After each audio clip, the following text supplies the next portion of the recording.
I built 2 emergency dams in just 30 days, not to protect myself, but to shield my entire neighborhood from the flood I knew was coming. I warned them. I showed the data. I begged them not to interfere. But the HOA didn't just ignore me.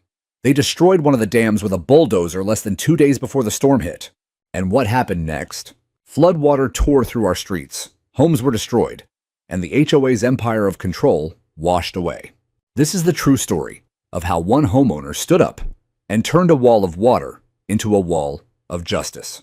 I still remember the way the wind blew that week, quiet at first, but heavy pressing like a warning whispered too softly to hear. The skies had taken on a shade of gray that didn't feel normal. I'd spent enough years in the Army Corps of Engineers posted in places where weather didn't just ruin your picnic, it decided life and death. And this smelled exactly like trouble. Our neighborhood, West Alder Ridge, sat nestled in a gentle valley just outside of town. On a map, it looked safe, tidy, manicured lawns, long cul-de-sacs, and walking trails wrapped around an old seasonal creek that hadn't seen a proper flow in decades. But I knew better. Nature doesn't ask for permission to wake up. It started with the weather reports. Light rain Monday, increasing to moderate by Thursday, and then a full-on atmospheric river by the weekend. 10 inches in 48 hours. That would overwhelm our drainage systems. But when I brought it up at the HOA's monthly board meeting, a meeting they barely let me attend, mind you, they laughed. Karen scoffed the loudest. Of course she did. She sat at the head of the long oak conference table like a self-appointed queen, her HOA pin glinting under the fluorescent light like a badge of authority. "Mr. Danner," she said with a forced smile, and that condescending tone that always made my spine tighten, "we don't need doomsday predictions. The city's got stormwater control, and it's not your job to monitor the sky." I wanted to say that I'd seen roads collapse under less, that I'd mapped flood zones in Afghanistan, and built makeshift levees in Puerto Rico after Hurricane Maria. But I bit my tongue.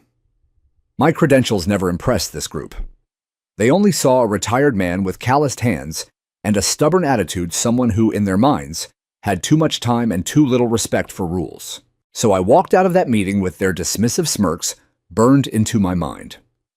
But I also walked out with resolve. I had no intention of letting my property or my neighbors' homes be sacrificed on the altar of HOA ignorance. My backyard sloped gently toward the old creek bed, which now served more as a dry walking path than anything else. But if enough water came down those hills, it would turn into a funnel one that could spill straight into the lower cul-de-sac, where Karen and half the board lived. Irony, I thought, had a way of flowing downhill. The next morning, I dusted off my old surveying gear, pulled out topographical maps from the county archives, and walked the perimeter. I took measurements, snapped photos, flagged key points where runoff would hit first. By that afternoon, I was already moving soil with my compact loader. I didn't want to wait for permission. I knew the HOA would block me if I asked. They didn't understand mitigation. They only understood enforcement.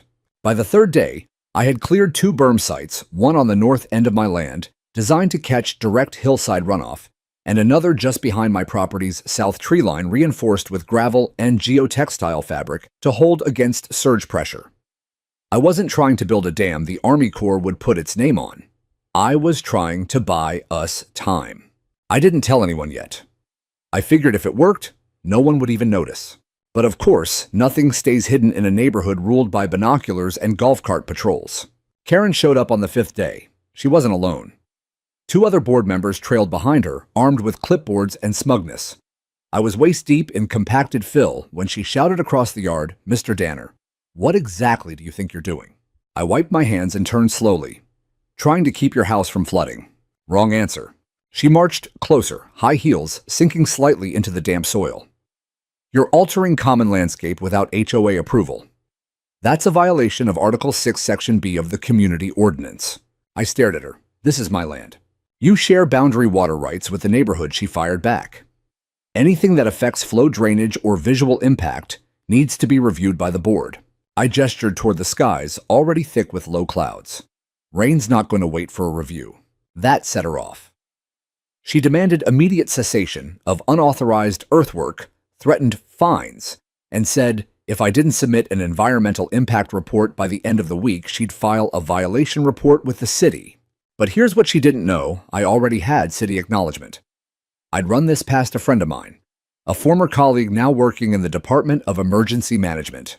He'd flagged our zip code as moderate flood risk just days ago and gave me a quiet thumbs up to build, so long as I kept it temporary and on my land. I calmly handed Karen a printed email from the city. She took it like I was handing her a dirty rag, read it, frowned, said it didn't exempt me from HOA rules, then turned and walked off without another word. The next morning, a citation notice was taped to my mailbox. In bold red letters, unauthorized terrain alteration, subject to daily fines. They didn't understand. Or worse, they did and didn't care. Control was more important than caution. I doubled down. I worked through the rain, reinforced the berms, drove steel stakes into the southern dam, and wrapped them in concrete sleeves. I logged everything, time-stamped photos, water flow, models, measurements. I even installed a small motion camera to monitor any tampering, because I knew how this kind of story went. And I knew Karen wasn't done yet.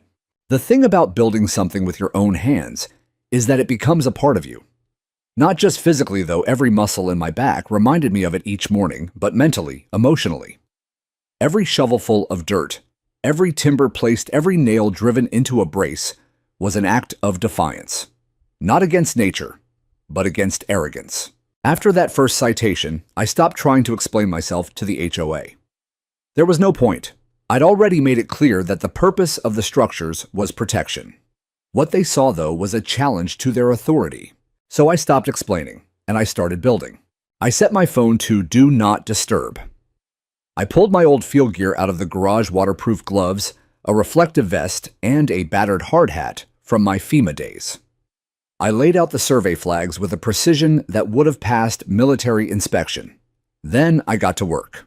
The first dam, the upper one, was crucial. That was the catch basin for the runoff tumbling down the back ridge. A simple earthen embankment wouldn't hold, not with the soil here already saturated from the early rains. So I used an A-frame wooden crib structure.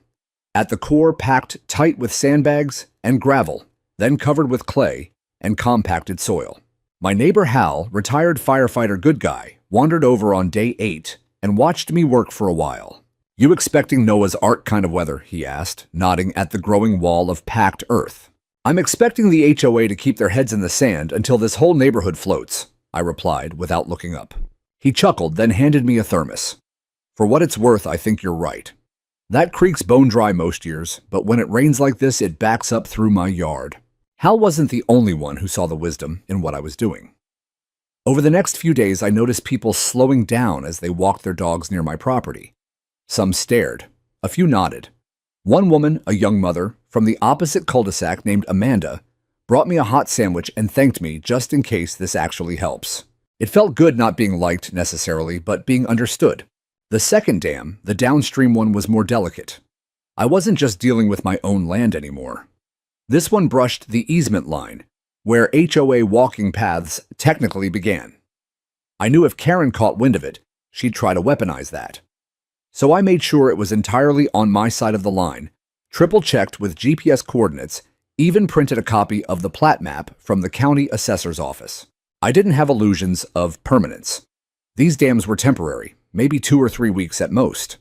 They weren't meant to hold back a reservoir just to delay flash runoff, spread the pressure, and give the culverts downstream a fighting chance.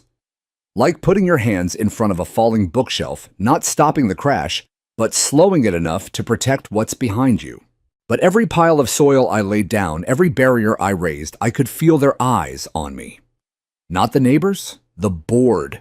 Karen's little brigade of clipboard-carrying loyalists. They passed by in their golf carts, slowing just enough to glare but not enough to engage. They were waiting for me to slip up. I didn't. I documented everything. Photos every evening. Drone flyovers once every 2 days with the date and GPS embedded. I even filmed a full walkthrough of the property, narrating my logic, rainfall projections, runoff patterns, safety concerns. I emailed a copy to myself and my lawyer, just in case. Still, the tension was thick. On day 10, I returned from the hardware store to find someone had kicked over part of the southern berm framing. It wasn't much, just a few support stakes knocked loose, but it was deliberate. There were boot prints in the mud, small narrow ones, Karen's size if I had to guess. I didn't say anything, just rebuilt it better, stronger. And this time I installed hidden trail cameras in the trees, night vision motion triggered time-stamped. Let them come. By day 15 the rain started in earnest. Not the heavy stuff, not yet. But a steady pattering that filled the air with a kind of tension you could taste. The clay beneath my boots was slick. Puddles pooled in the uneven ground, but the berms held. Water channeled away cleanly. My calculations were spot on. The city sent out another warning flood advisory in effect for the county. That same afternoon, I saw a new citation taped to my fence. This one with an added clause subject to removal by order of the HOA Enforcement Committee. That night, I sat at my kitchen table and stared at the citation, flipping it over in my hands. Then I opened the filing cabinet in my office, pulled out the original deed to my property, and read through the easement sections again. Just as I thought the HOA had no jurisdiction on my internal improvements, so long as they did not encroach on designated common property or violate city code. And they didn't. The city knew that. I had emails to prove it. But the HOA didn't care about the law. They cared about obedience. And in their eyes, I was refusing to bow. I checked my cameras before bed. No motion, no visitors. Good. But something told me Karen wasn't done. On day 19, I woke to the sound of engines. At first, I thought it was city crews. The county had been inspecting some drainage ditches nearby. But when I stepped out onto my porch, I saw them. 2 hired landscaper trucks, 1 small bulldozer, and Karen, arms folded, standing in the middle of my property like she owned it. "You're in violation of the HOA's landscaping uniformity standards," she said. "This structure is being removed per board decision."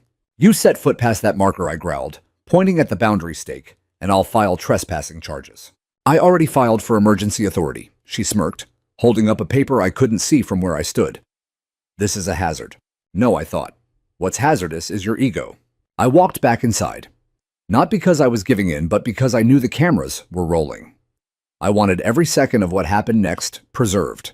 And when I returned with my phone and lawyer on speaker, the first dig of the bulldozer had already begun. They were tearing down the southern dam, the dam that stood between the entire lower cul-de-sac and the flood. I stood there in the cold drizzle rain, clinging to my flannel sleeves, watching in stunned silence as the bulldozer's blade scraped into the southern berm. Each pass of its metal jaw peeled away hours, days, weeks of my work, layer by layer, inch by inch, dismantling not just a structure, but a safeguard, a barricade, a promise.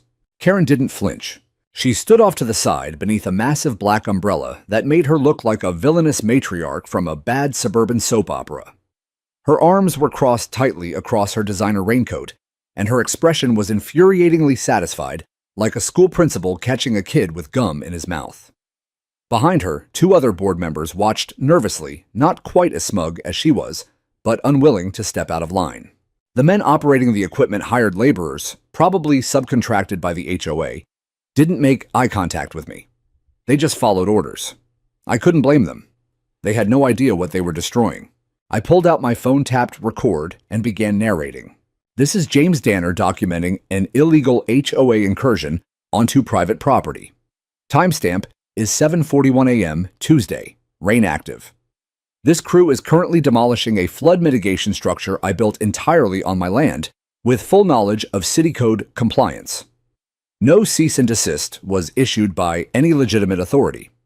My property survey has not been contested. This action is being taken without my consent, and in direct contradiction to city flood advisories issued less than 48 hours ago. Karen heard me, of course. Her eyes flicked toward the phone. She tried to wave it off. "You can put that away, Mr. Danner. We've already notified the HOA's legal counsel." "And I've notified mine," I replied flatly. "I've also contacted the city flood control office. They're sending someone." "Oh, please," she scoffed, stepping closer so I could hear her over the engine noise. "This isn't about water. This is about your ego. You've been a thorn in this community's side since the day you moved in. Always building, always questioning authority." Well, the board voted, unanimously. I stared at her. "This isn't a democracy. It's private property." "No," she corrected smugly. "It's an association. You signed the CCRs. And the board has the power to mandate removal of unauthorized structures that visually or environmentally impact common space. I held up a copy of my deed, laminated and highlighted. This dam is 10 feet inside my boundary line. The common path starts beyond that stake. Your bulldozer just crossed the legal limit. Karen smiled too sweetly. Prove it. Behind her, the bulldozer revved again, deeper this time, and I saw a section of packed gravel crumble. The camera in the tree line would catch it all, but it didn't make it easier to watch. The inner wall of the berm buckled slightly. Water hadn't started pooling yet, not in earnest, but I could feel the shift. A prelude to collapse, like hearing the creak before a tree falls. You think this is just about you, Karen said. But this community has standards, order. You can't just do whatever you want because you used to work for the government. That stopped me cold. I narrowed my eyes. How do you know about that? She blinked a half-second too long, then shrugged. Your bio's public. You bragged about it at last year's barbecue. But I hadn't. In fact, I'd gone out of my way to avoid mentioning my background to anyone except Hal and the city inspector. Karen had dug, and that told me more than she meant to. You're making a mistake, I said, voice low now. A big one. She leaned forward slightly. You made your mistake when you tried to act like you're above the rules. Now you get to learn how this works. And just like that, she turned and walked off toward her car umbrella, bobbing in the rain like a punctuation mark. By noon, the southern berm was a gaping trench of loose mud and tire tracks. They hadn't just shaved the surface. They'd gutted the core, stripped the bracing, and carted off the fill in a dump truck. Like it had never been there. The rain picked up that afternoon. Nothing dramatic, not yet. Just steady, relentless. By the next morning, the wind howled like it was warning us. But I didn't sleep. I stayed up monitoring the stream gauges on my laptop, real-time sensors from the county flood management system. Watched the levels inch upward 0.43 feet. 1.7 feet. I ran a line of fresh sandbags behind my garage. Checked my pumps. Readied my backup generator. Around 2:40 a.m., a sharp bang against my front door jolted me out of the chair. I opened it to find Hal standing there, soaked to the bone, flashlight shaking in his hand. It's breaching, he said, breathless. The lower path's flooding. Water spilling across the easement. Fast. I threw on my boots, grabbed my gear, and followed him out. The two of us sloshed through knee-deep water just to get to the edge of the path, and that's when I saw it. The southern basin where the dam used to hold back runoff had turned into a river. It surged with a force I hadn't seen in years, twisting between trees, overtaking the walking trail, and rushing down toward the cul-de-sac. Debris swirled in the current branches, trashed someone's lawn chair. And at the bottom of the hill, I saw the real prize, Karen's decorative landscape wall crumbling under the pressure. The water wasn't going to stop. I called the city emergency line, filed the first incident report, marked it as flood impact potential structural risk to homes. By dawn, the news vans would show up. But at that moment, I stood under the sheeting rain soaked to the bone, watching nature do exactly what I had tried to prevent. Karen had made her move. Now it was my turn. By sunrise, the damage was undeniable. What had once been a peaceful suburban path, the HOA's pride and joy with its decorative lamps and benches stamped with the association seal, was now a brown, foaming channel of water. Fences had been swept away. Several basement-level garages were flooding, and a silver Mercedes parked too close to the easement had been half swallowed by a newly carved gully. And still no one from the HOA called me. Not a word, not an apology, not even an acknowledgement. They issued a mass email to the community instead. I read it while sipping lukewarm coffee boots, still muddy from the night's chaos. Due to unforeseen weather impacts, certain areas of the Greenbelt have experienced flooding. The HOA board is actively coordinating with city services to assess necessary repairs. We remind all residents to refrain from unauthorized landscaping or structural modifications. Safety first. I laughed out loud. Unforeseen. That word rattled around my head like a bad joke. I'd sent them 4 separate warnings. I'd submitted city flood zone overlays. I'd literally stood on the board's doorstep with a drone map and tried to explain what was coming. And now, after they bulldozed the very thing keeping this water at bay, they had the audacity to pretend it was a surprise. The absurdity would have been comical if it weren't so dangerous.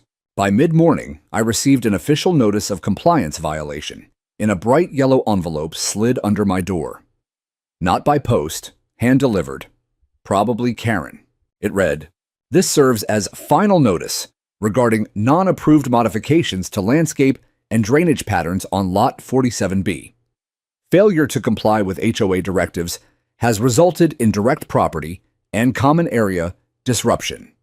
You are hereby required to dismantle all remaining structures within 72 hours or be subject to legal escalation under Section 13D of the HOA bylaws.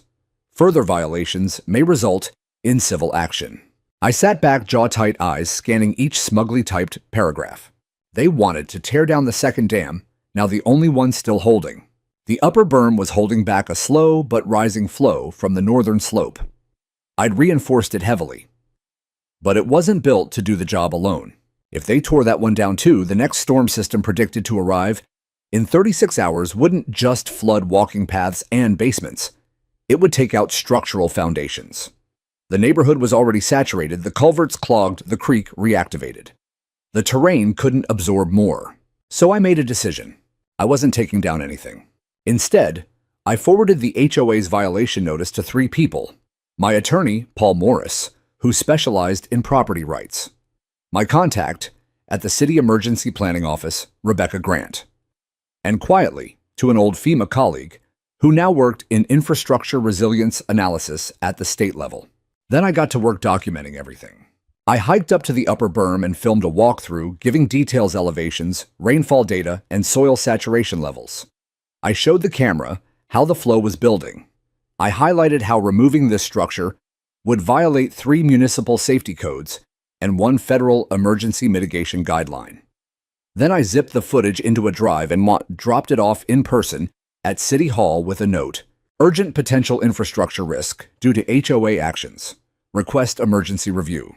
By late afternoon, Karen appeared again. Not with a bulldozer this time, but with a clipboard and 2 men in suits.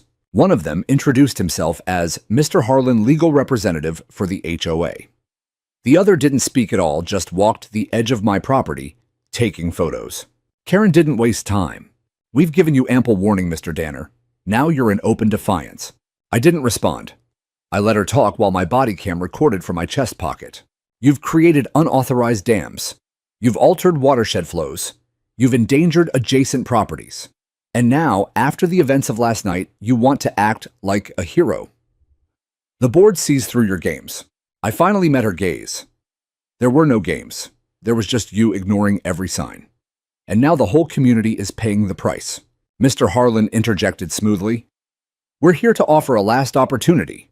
If you voluntarily remove the remaining structure, the HOA will forego retroactive fines and instead consider a compliance reset. But if not, I've already sent footage and engineering data to the city I cut in. That stopped them." I let it hang for a beat. "Also sent to FEMA and the State Resiliency Task Force. This dam falls under personal emergency mitigation, not aesthetic landscaping. It is not subject to HOA bylaws in this context, especially not during an active flood advisory." Harlan frowned. Karen's expression tightened. "If you bulldoze that structure," I continued, "and the next storm causes additional damage downstream, you will be liable. Personally and civilly."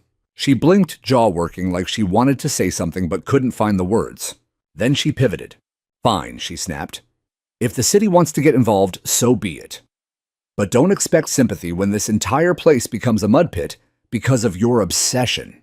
As they turned to leave, the silent man finally spoke. "You know," he muttered to Karen just loud enough for me to hear, "some of these measurements match the Federal Hydrology Index.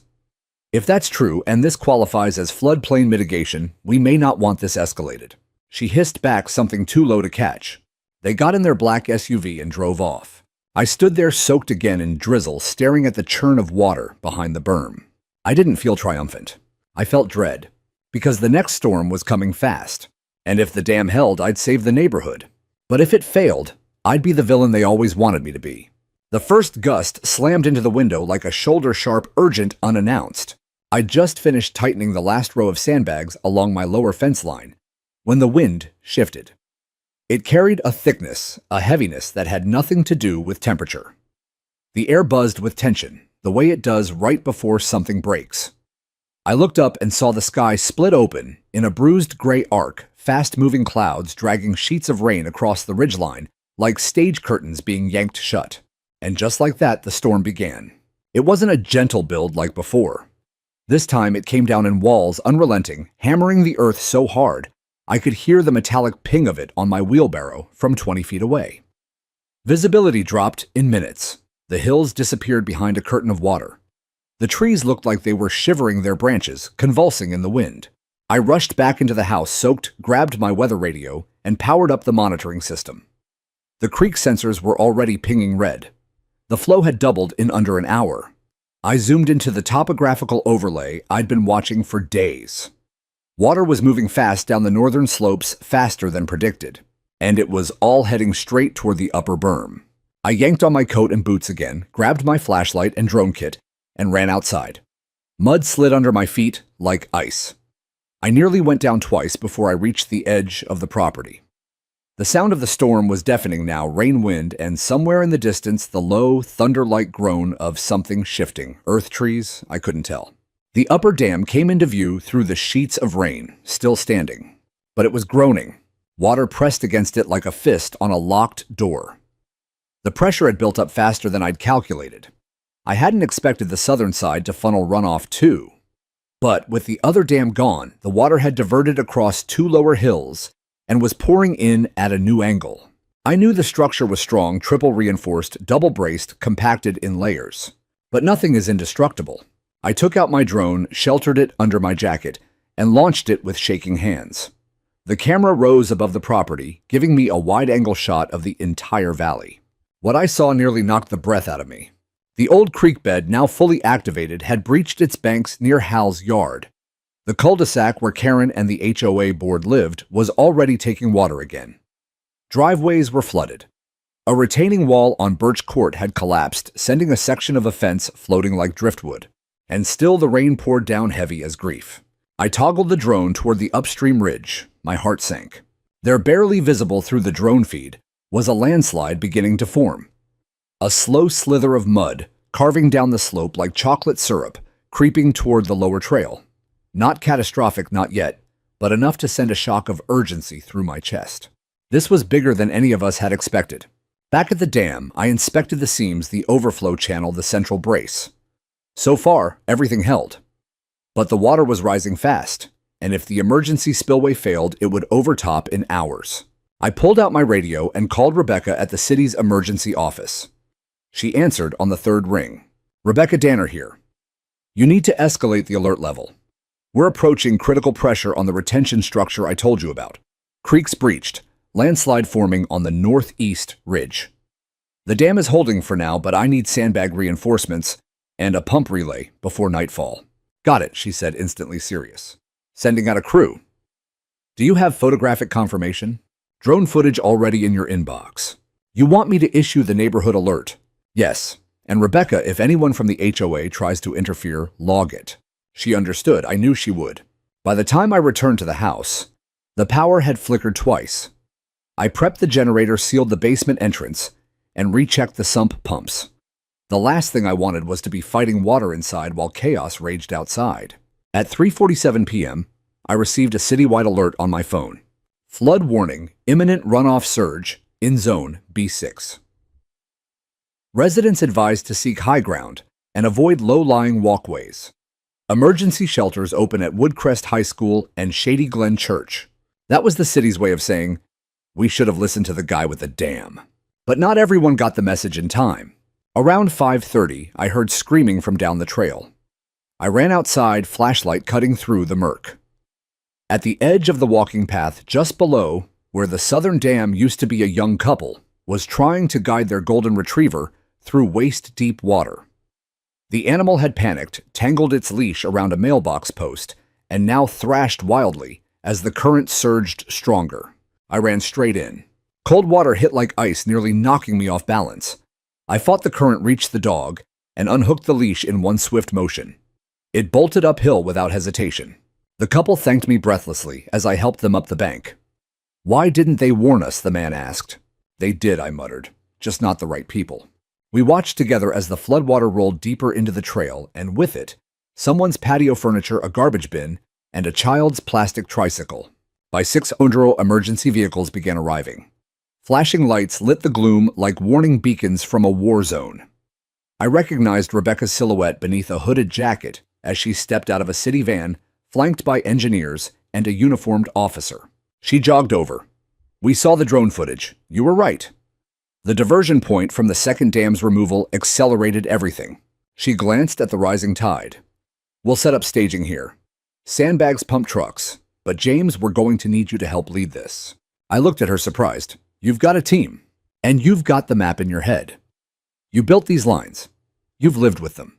Something in her voice wasn't just professional, it was trust. I nodded once. "Then let's stop this before it swallows everything."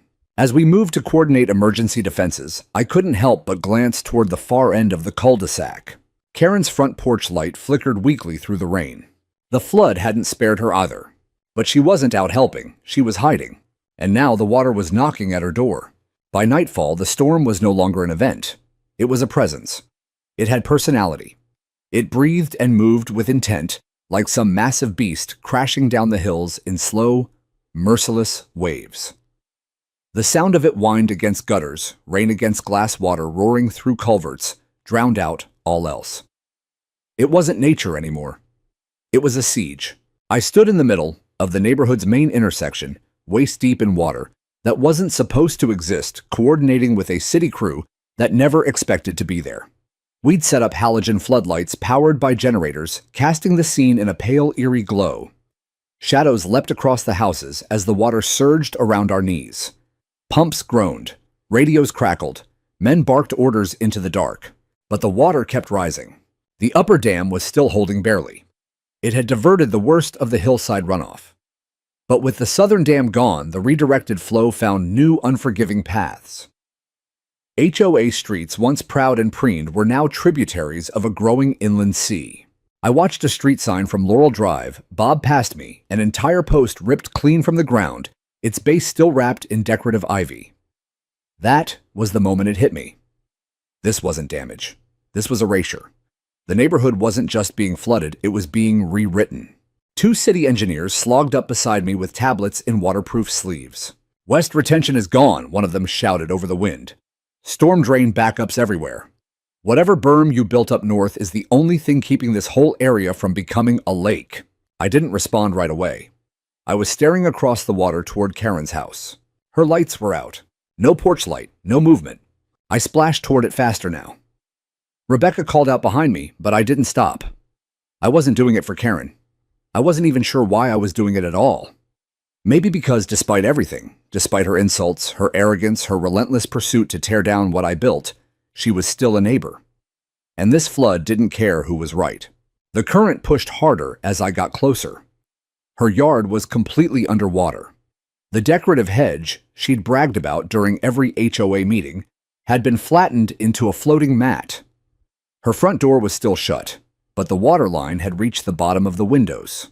I banged on the frame. "Karen." No answer. I circled around to the side where I knew the patio door faced her kitchen. Sure enough, it was slightly ajar, probably unlatched in the chaos. I forced it open and sloshed inside. The floor was already slick. A family portrait floated past my boots face down. I found her in the hallway, sitting on the bottom step of the staircase, cradling a soaked folder of documents like a life preserver. She looked up, mascara streaked down her cheeks, hair clinging to her face. For once, there was no venom in her eyes. "You shouldn't be here," she said hoarsely. "You neither," I said. "Come on." I didn't think she started, but the words collapsed under the weight of what she didn't say. I reached for her arm. "We don't have time." She hesitated, looking around the house, her curated museum of superiority, as if she could will it all back into shape. Then finally she nodded. I helped her out into the water, one arm around her shoulder as we moved through the current. She was trembling from cold or shock, I wasn't sure. The rescue crews met us halfway. One of the EMTs helped her into a raft and checked her vitals while I stood chest-deep in water, watching the home of the woman who tried to ruin me start to drown from the inside out. The irony wasn't satisfying. It was tragic. Back at the emergency staging area, Rebecca approached me with her phone in hand. "The mayor's office called," she said. "They saw the footage. Your damn it bought us time. And your logs show exactly what caused the redirection. They want to file for a federal disaster declaration. But first, she turned the screen toward me. It was a still frame from one of my drone's night vision cameras. Karen standing beside the bulldozer as it tore into the berm. Her hand raised pointing. Clear as day. That's pre-flood, Rebecca said quietly. It shows cause and effect. If you want to press charges. I didn't say anything for a long time. The rain finally began to taper, softening into a steady drizzle. Lights flickered back on in a few houses, powered by generators. The hum of pumps overtook the roar of the storm. No, I said at last. Not yet. Rebecca raised an eyebrow. I want her to sit with it first, I said. All of it. The truth, the weight. Let the water speak. And it did. Overnight, it continued carving its path through the ego of the HOA. The manicured medians, the overpriced fountains, the pristine walking trails all blurred beneath muddy water. The board had gathered earlier in the week to review community aesthetics. Now their meeting room was filled with soaked filing cabinets and floating chairs. The damage report by sunrise would be staggering. But the dam still held. That was something. By morning, the water began to recede. The neighborhood exhaled, if only barely. And I stood by the edge of my property boots, rooted in muddy ground, watching as neighbors I barely knew started to emerge from their homes, blinking in the overcast light. Some looked ashamed. Some looked grateful. A few just looked lost. And in the distance, I saw Karen wrapped in a silver thermal blanket, hair damp, eyes hollow, being led into a city van without a word. She didn't look back. By the time the storm finally lost its grip on the valley, the neighborhood was no longer recognizable. The symmetry that the HOA had obsessed over, the trimmed hedges, the uniform mailboxes, the pristine walkways had all dissolved under the flood's brutal honesty. Nothing about the place looked orderly anymore. What remained was raw, exposed. The masks were off. The flood had taken more than just property. It had taken control. But while the HOA board stumbled to make sense of their unraveling authority, I found myself stepping into a role I hadn't worn in years. Not officially. Not since I retired. The city emergency crews were short-staffed. Their team was stretched thin across 3 counties, and while they had equipment, they didn't have the intimate terrain knowledge I'd developed over the last 2 decades. More importantly, they didn't know West Alder Ridge the way I did. Its dips, its natural flow lines, the unrecorded culverts, and invisible weaknesses under the landscaping.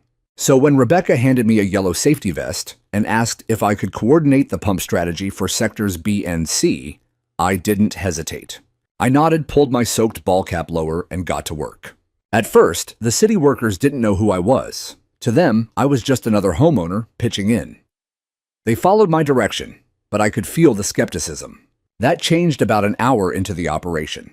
One of the portable pumps failed near the Birch Court retaining wall, a section already compromised by the southern flood surge.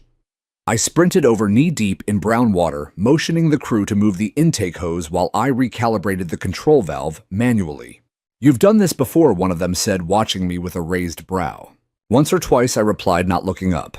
Later, while we were digging a temporary runoff trench near the playground, now nothing more than twisted metal and floating mulch, another tech asked where I'd trained. I told him Army Corps, Civil Engineering Branch. 8 years in coastal reinforcement, 10 in disaster infrastructure. His eyebrows shot up. "You were federal." I just nodded. That was when it spread. Word moved through the teams quickly. The guy on lot 47B, he wasn't just some cranky old veteran with a shovel.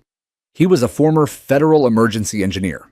Someone who had built and reinforced infrastructure in disaster zones from the Gulf Coast to the Sahel. Someone who understood water gravity and what it took to hold a line when everything was falling apart.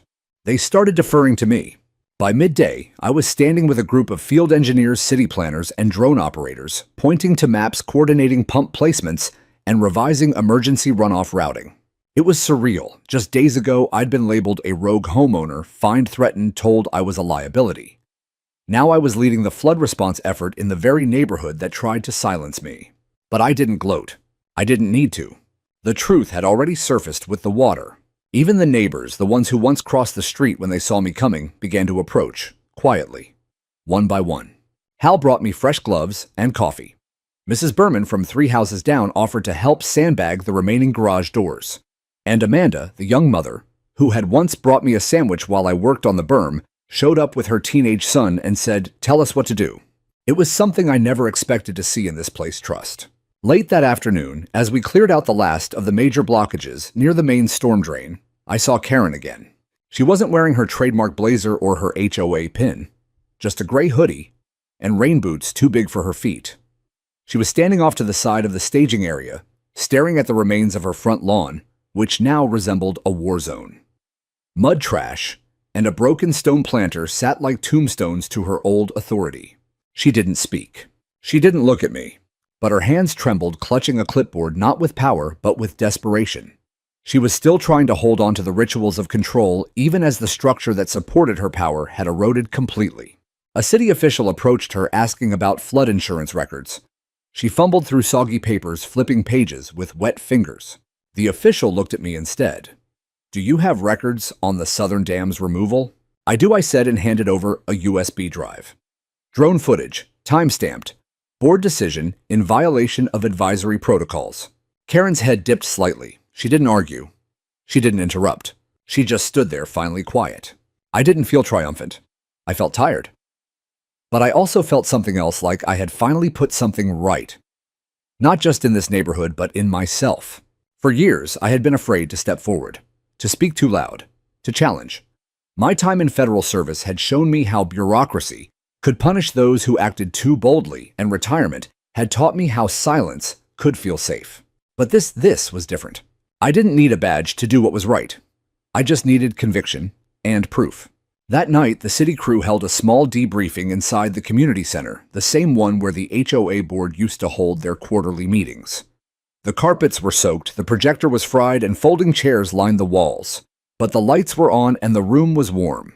Rebecca pulled me aside after the meeting.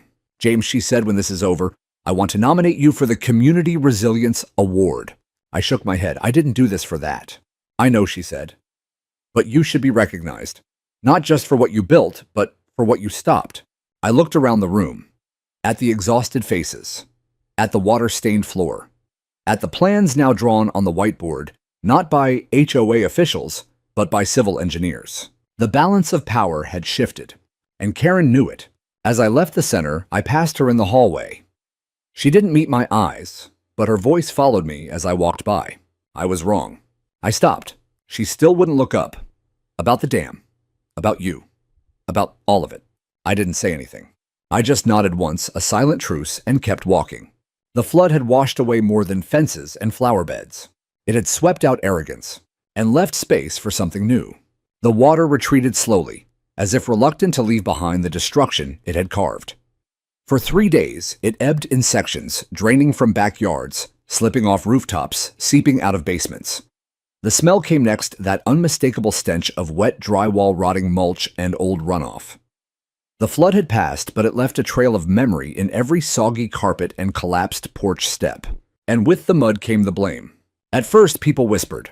You could hear it in the way neighbors spoke to each other on the sidewalks, cleaning out their garages, or tossing soaked furniture onto the curb.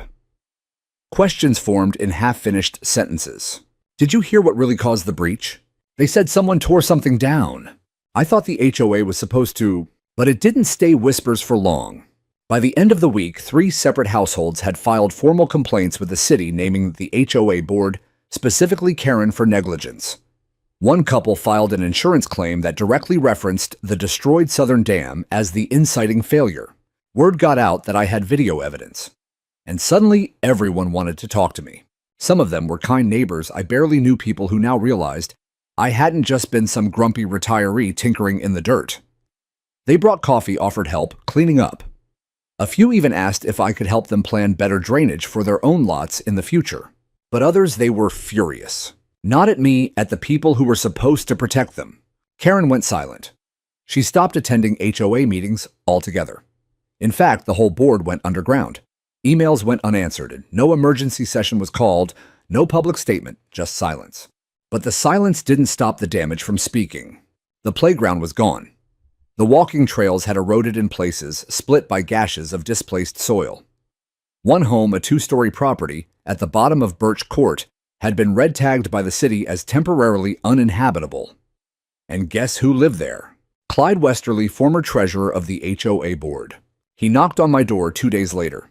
His shoes were still caked in dried mud, and his voice was hoarse. "James," he said, "we need to talk." I let him in. He didn't sit. He paced.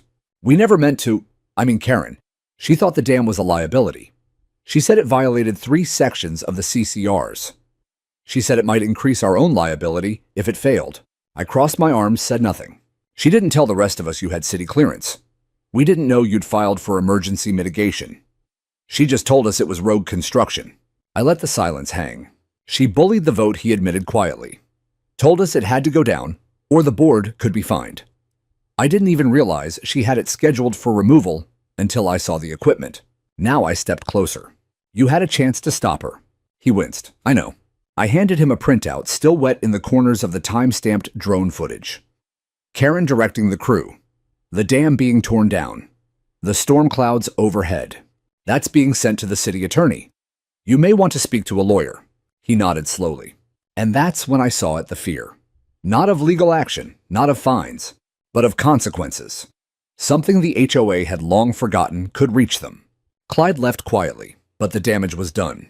That weekend, the neighborhood held an emergency town hall, not called by the HOA, but by the residents. The community center was packed. Folding chairs filled every inch. Some people stood in the back, arms crossed, still muddy from cleanup work. The tension was thick, and when the facilitator, not an HOA member but a resident volunteer, opened the floor, the floodgates broke. I lost my car to that flood. My daughter's room filled with water because the drain was clogged and no one did maintenance for years. You let a personal vendetta risk the lives of people. Voices shouted, overlapping. Accusations flew. I stood in the back, not speaking. But they called me up anyway. Someone yelled, "Let him talk," and the crowd echoed it until the facilitator nodded. I walked up, slow and deliberate, and stood at the front of the room. "I didn't come here to gloat," I said. "I came here because I built something to prevent a problem. And instead of support, I was harassed, fined, and ultimately sabotaged."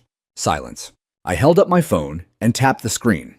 A projector blinked on behind me, the same drone footage now visible for everyone to see.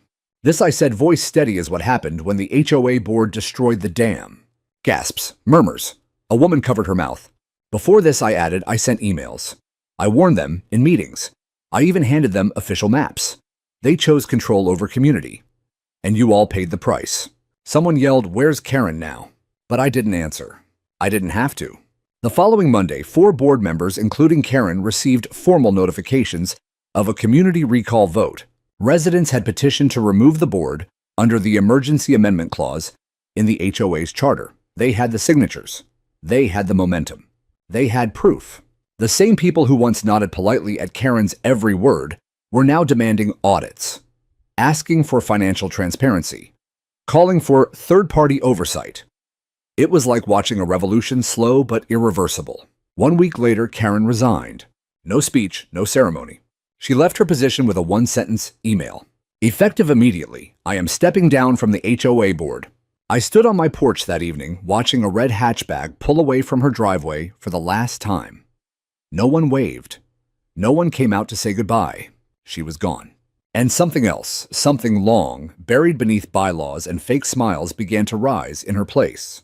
Accountability. It was strange walking into City Hall not as a man filing complaints, but as a man holding receipts. For years, I'd sat through public comment sessions, zoning meetings, and property code briefings, sometimes as an engineer, sometimes as a homeowner, always as a voice in the back that people politely tolerated and quickly forgot. But this time I wasn't alone. Behind me sat a dozen residents from West Alder Ridge. Hal was there, arms crossed, jaw firm. Mrs. Berman sat with a copy of the HOA charter in her lap.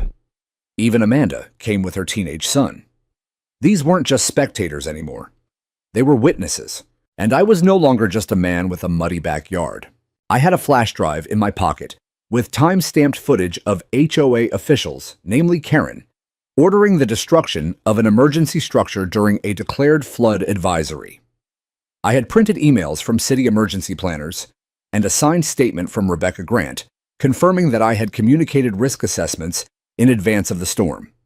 I had engineering notes, permit acknowledgments, a timeline cross-referenced with rainfall data and culvert saturation percentages. What the HOA had considered a nuisance, I had quietly turned into a case. The council chamber was hushed as the city clerk called my name.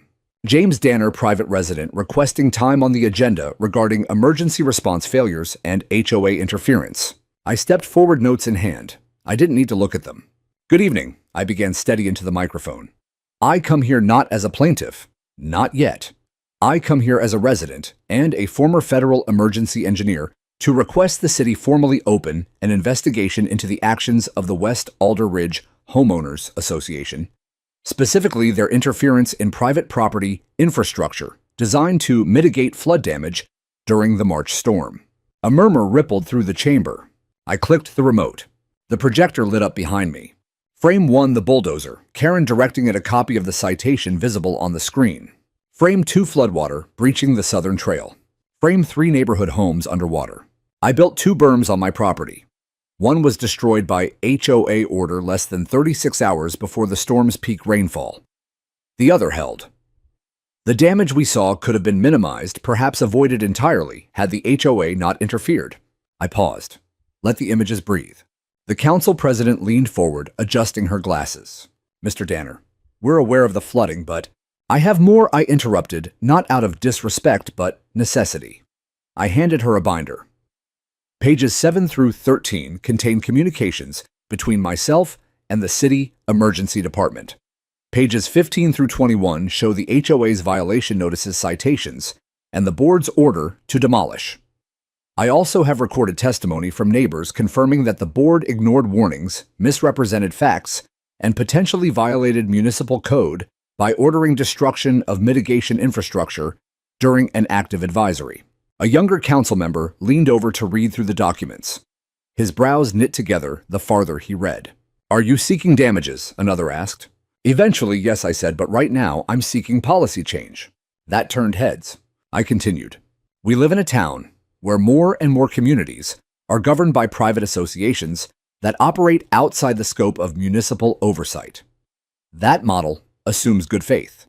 But when those associations misuse power, manipulate residents, or interfere with emergency planning, we don't have a fast enough mechanism to stop them. So what do you propose? Someone asked from the dais. I took a breath. This was the part that mattered.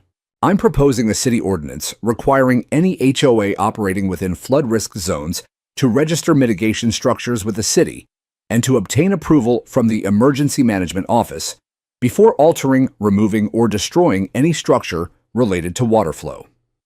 I'm proposing that all HOA citations issued during a declared weather emergency be suspended until reviewed by the city. And I'm proposing that the city develop a resident ombudsman office to mediate conflicts between HOA boards and homeowners, particularly when safety is involved. Silence. A few people scribbled notes, others nodded. One of the council members looked toward Rebecca Grant, seated in the rear. Ms. Grant, can you confirm this resident's cooperation with your department? She stood. Absolutely, she said. Mr. Danner provided regular updates before the storm flagged topographical vulnerabilities and submitted flood model projections that proved accurate. His dam was not only effective, it likely prevented loss of life. That last part landed like a hammer. The council president exhaled. Thank you, Mr. Danner. We'll take this under serious review. But I wasn't done. There's one more thing, I said. The HOA has yet to issue a single public apology. No acknowledgement of the decision to remove the southern dam. No assumption of responsibility.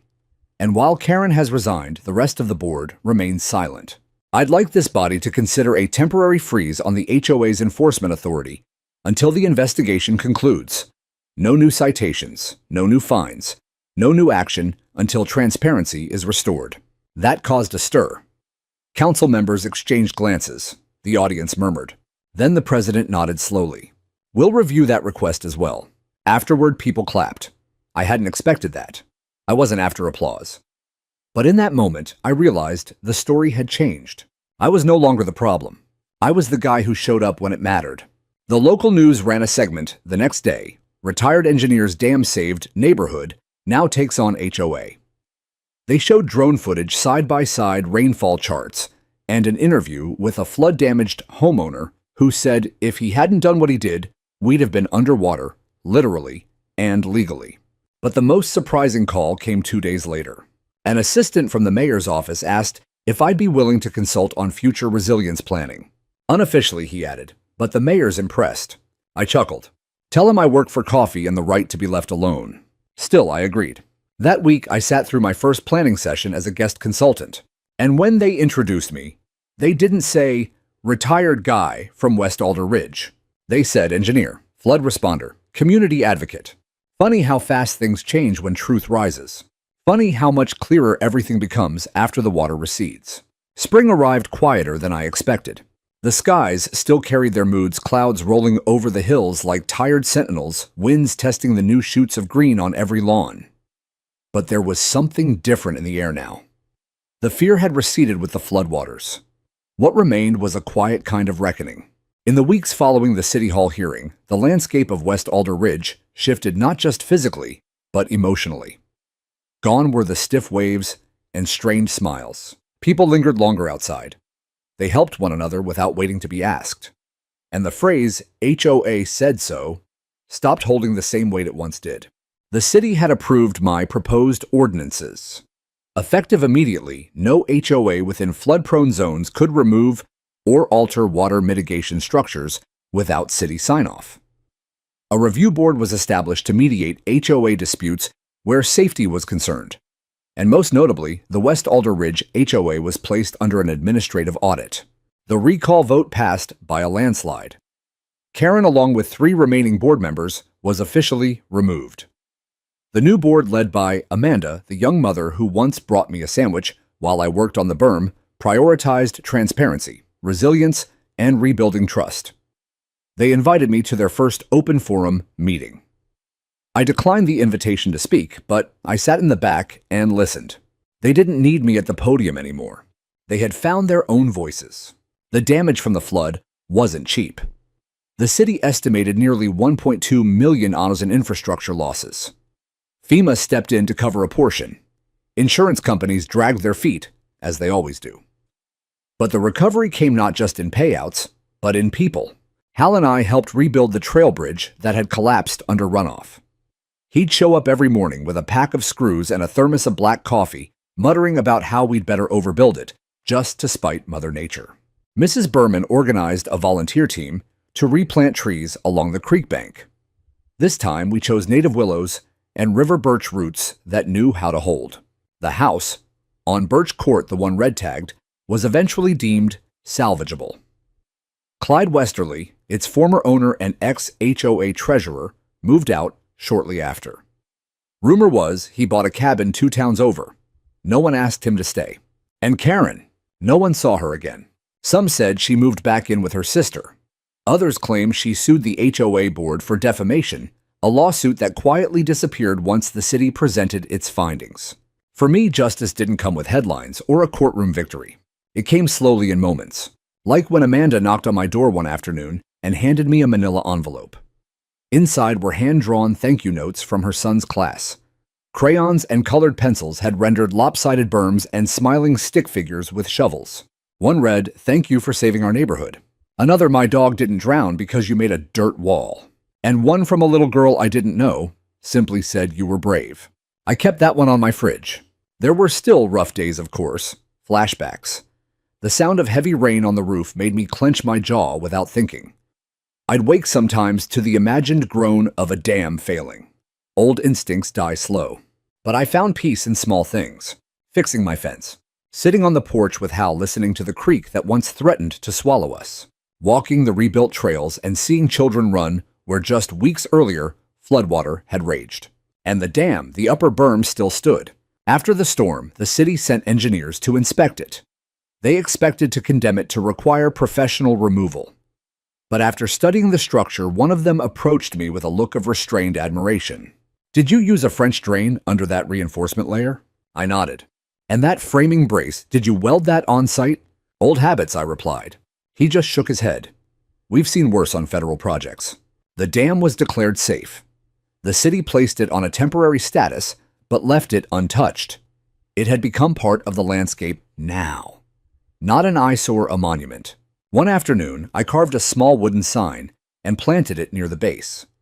Nothing flashy, just 3 words. It held strong. In the end, that's what this whole thing was about. Not just the dirt, or the flood, or the war, over property lines. It was about holding the line when no one else would. About standing firm when others chose power over prudence, image over impact. It was about trusting what you know even when you're mocked for knowing it. And now, when it rains, and it does, often the water flows along the path I built. It curves through the reinforced spillway, hugs the contour of the hillside, and pours gently into the culvert. No panic, no damage, just quiet cooperation between man and land. The final storm of the season came in late April. It fell over the neighborhood like a sigh, soft, steady, honest. And for the first time in years, I didn't flinch. I just sat on the porch, coffee in hand, watching the dam do its work. It held. So did I.